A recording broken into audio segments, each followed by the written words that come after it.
അത്ഭുതങ്ങൾ തീർന്നിട്ടില്ല, അടയാളങ്ങൾ തീർന്നിട്ടില്ല കാലത്തിൽ ഈ ലോകത്തിൽ.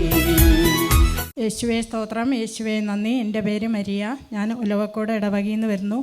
10 ദിവസം മുമ്പേ എനിക്കൊരു ഉച്ചയ്ക്ക് ശേഷം ഇങ്ങനെ കടന്നുകൊണ്ടിരിക്കുകയാണ്. ഞാൻ 3 മണിക്ക് എല്ലാ ദിവസവും കുരിശിൻ്റെ വഴി ചൊല്ലുന്നതാണ്.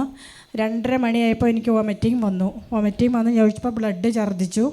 പിന്നെ വീണ്ടും 2-3 പ്രാവശ്യം ഛർദ്ദിച്ചു. ഉടൻ തന്നെ ഞങ്ങൾ ആ സമയം തന്നെ പാലന ഹോസ്പിറ്റലിൽ പോയി.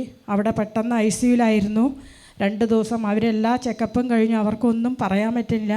ഇനി വീണ്ടും തുടർന്ന് വരികയാണെങ്കിൽ തൃശ്ശൂർ ജൂബിലിക്ക് റെഫർ ചെയ്യാൻ പറഞ്ഞു. ഞാൻ ആ ICUയിൽ കിടന്ന് പ്രാർത്ഥിച്ചു. എത്രയോ വർഷങ്ങളായി പുലർച്ചെയുള്ള പ്രാർത്ഥന ഞാൻ ഒരിക്കലും മുടക്കാറില്ല. ICUലായിരുന്ന ആ 2 ദിവസം മാത്രമേ എനിക്ക് ചൊല്ലാൻ പറ്റിയില്ല. ഞാൻ വെള്ളിയാഴ്ച ഇവിടെ എനിക്ക് ശുശ്രൂഷയിൽ ഒരിക്കലും മുടക്കാറില്ല.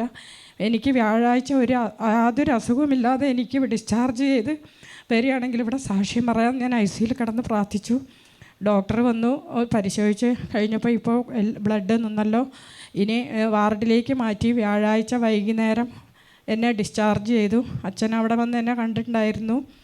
പിന്നെ ഞാൻ ഇന്നലെ പോയി വീണ്ടും എല്ലാ ചെക്കപ്പും കഴിഞ്ഞു.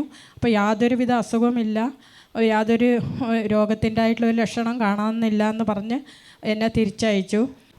ബ്ലഡ് ഛർദ്ദിക്കുന്നതിൽ നിന്നും അത്ഭുതകരമായിട്ട് സൗഖ്യം നൽകി കർത്താവ് അനുഗ്രഹിക്കുകയും ചെയ്തു. പുലർച്ചയ്ക്ക് 3 മണിക്ക് എഴുന്നേറ്റ് പ്രാർത്ഥിക്കുന്ന ഒരു കുടുംബമാണ്. കുടുംബത്തിൽ അതിൻ്റെ അനുഗ്രഹം നൽകുന്നുണ്ട്. ഹല്ലേലൂയ.